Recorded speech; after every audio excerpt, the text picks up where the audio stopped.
Hello everyone, আমাদের আজকের এপিসোডে আমরা জানবো যে পিএইচপিতে কীভাবে ফাংশন লিখতে হয়। ফাংশনটা কী জিনিস? ফাংশন হলো আপনার কোড রিইউজ করার একটা সিস্টেম। যেমন মনে করেন এই যে আমরা বারবার ইভেন ক্যালকুলেশন করছি বা ফ্যাক্টোরিয়াল ক্যালকুলেট করছি কোড লিখে, এই কোডগুলো যদি আমরা বারবার রিইউজ করতে চাই তাহলে যদি আমরা ফাংশন না লিখি তাহলে কী করতে হবে? বারবার কপি পেস্ট করতে হবে একই লাইনগুলো, রাইট? সেটা না করে আমরা যদি একটা ফাংশন ইউজ করি তাহলে সেই ফাংশনকে আমরা কল করতে পারবো, একটু পরে আমরা দেখব, এবং একই কোড বারবার রিইউজ করা সম্ভব হবে। পাশাপাশি আরও একটা জিনিস হয়, সেটা হচ্ছে এনক্যাপসুলেশন। ব্যাপারটা কি? অবজেক্ট ওরিয়েন্টেড প্রোগ্রামিং আপনারা অনেকেই এনক্যাপসুলেশন সম্পর্কে জেনেছেন। এটা হচ্ছে যে আপনার যে লজিক বা আপনি যে কাজটা করছেন, কঠিন একটা কাজ করছেন, এটাকে হাইড করা, কোনো একটা কিছুর মধ্যে হাইড করা। যেমন আপনি যখন ফ্যাক্টোরিয়াল ক্যালকুলেট করছেন তখন এই যে অনেকগুলো লাইন কোড লিখে ফ্যাক্টোরিয়ালটা ক্যালকুলেট করছেন, বা ধরেন আপনি প্রাইম নাম্বার ক্যালকুলেট করছেন, অনেক কিছু লিখে প্রাইম নাম্বার ক্যালকুলেট করছেন, এটা তো আপনার ফাংশনের যারা ইউজ করবে তাদের জানার দরকার নেই। সো আপনি ইচ্ছা করলে একটা ফাংশন লিখে সেই পুরো জিনিসটাকে হাইড করে ফেলতে পারেন কোডটা।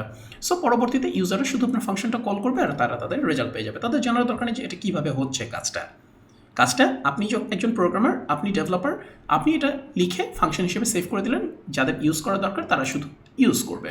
ওকে, সো এই জিনিসটাও খুব সহজে ফাংশন লিখে করা যায়। পিএইচপিতে আমরা কীভাবে ফাংশন লিখতে পারি? আমরা প্রথমে লিখি ফাংশন, এরপর লিখবো হচ্ছে ফাংশনের নাম। মনে করেন আমরা ইভেন আর অড চেক করার জন্য একটা ফাংশন বানাচ্ছি, হ্যাঁ, ইভেন অর অড, ঠিক আছে। এরপরে কী লিখবো? এরপরে হচ্ছে আমরা প্যারামিটারগুলো লিখবো, অর্থাৎ এই ফাংশন কী কী প্যারামিটার অ্যাকসেপ্ট করবে বা কয়টা প্যারামিটার অ্যাকসেপ্ট করবে। একটাই মাত্র প্যারামিটার অ্যাকসেপ্ট করবে, একটা নাম্বার এখানে নিবে এবং সেই নাম্বারটা চেক করে যদি মনে করেন n%2 = 0 হয় তাহলে রিটার্ন ট্রু এটা করবে, এলস কি করবে? Return false. ফাংশনের নামের ক্ষেত্রে একটা জিনিস একটু বোঝা দরকার। আচ্ছা, এই ফাংশনটাকে কল করবো কীভাবে সেটা আমরা দেখি। যে ইফ মনে করেন ধরেন আমরা x = বললাম যে 12, এখন আমরা খুব মজা করে চেক করতে পারবো যে if even or odd x, এটার মানে কি? এটার মানে হচ্ছে যদি রেজাল্টটা ট্রু হয়, ঠিক আছে, তাহলে আমরা বলবো যে echo x is an even number, else odd number. ওকে, এবার যদি আমরা রান করি, ইভেন নাম্বার এক্স্যাক্টলি যেভাবে আমাদের পাওয়া দরকার আমরা সেটাই পাচ্ছি, রাইট? আমাদের ইউজারদের কিন্তু জানা দরকার আমি কীভাবে ইভেন আর অড ক্যালকুলেট করেছি, কিন্তু এখানে কয়েকটা বেশ কিছু জিনিসপত্র খেয়াল করার ব্যাপার আছে। যেমন ফাংশনে যদি একবার রিটার্ন কল হয় তাহলে কিন্তু পরের কোডটুকু আর রান করবে না, ঠিক আছে। সো আমাদের এখানে এলস এটা এইভাবে না লিখে আমরা খুব সহজেই এখানে লিখতে পারি যে রিটার্ন ফলস, কারণ এটা যদি রান হয়ে যায় তাহলে তো আর এখানে আসবেই না। সো আমার এখানে তো এলস চেক বসানোর কোনো দরকারই নেই। সো আমি সরাসরি এখানে লিখে দিলাম রিটার্ন ফলস, একই জিনিস, অলরাইট। এবার যদি রান করি, ওকে, সো মনে রাখতে হবে দিস ইজ প্যারামিটার, আর এখানে এই যে আমরা ফাংশনটাকে যখন কল করছি এরা হচ্ছে আর্গুমেন্ট,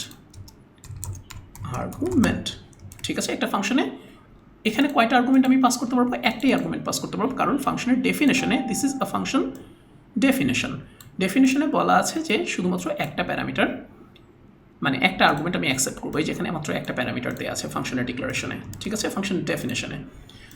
আচ্ছা, এখন দেখেন আরও একটা জিনিস জানার ব্যাপার আছে। যেমন আমরা এখানে লিখেছি যে ইভেন অর অড, কিন্তু এই ফাংশনটা দেখে কি বোঝা যাচ্ছে যে ইভেন হলে ট্রু আসবে না অড হলে ট্রু আসবে, রাইট? কনফিউজিং না? যে আমাকে তখন আবার কোডে যে চেক করতে হচ্ছে, আচ্ছা ইভেন হলে কিন্তু ট্রু রিটার্ন করছে, অড হলে ফলস রিটার্ন করছে।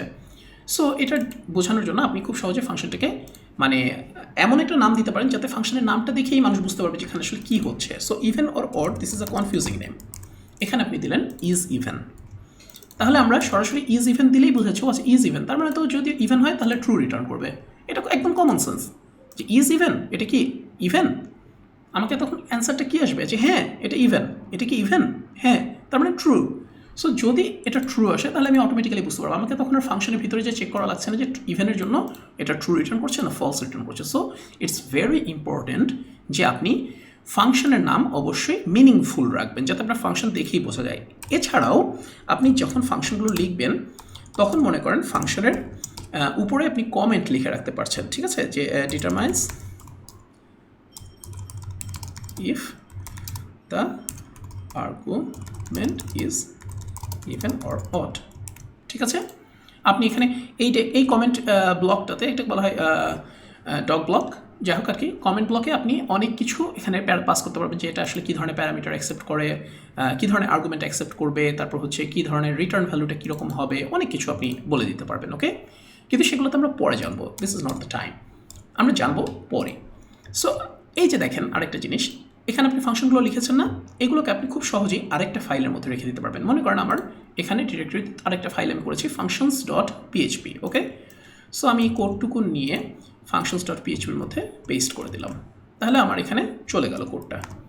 সো আমি এখন ওই ফাইলটাকে ইউজ করবো কেমন করে, ইনক্লুড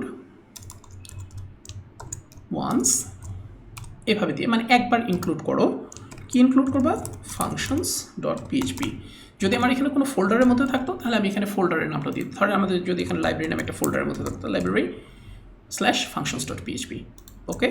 সো আমাদের যেহেতু সেম ডিরেক্টরিতেই আছে, সো আমরা শুধুমাত্র ফাংশনের নামটা লিখে দিলেই হবে। এবার আমি যদি রান করি, দেখেন একই জিনিস।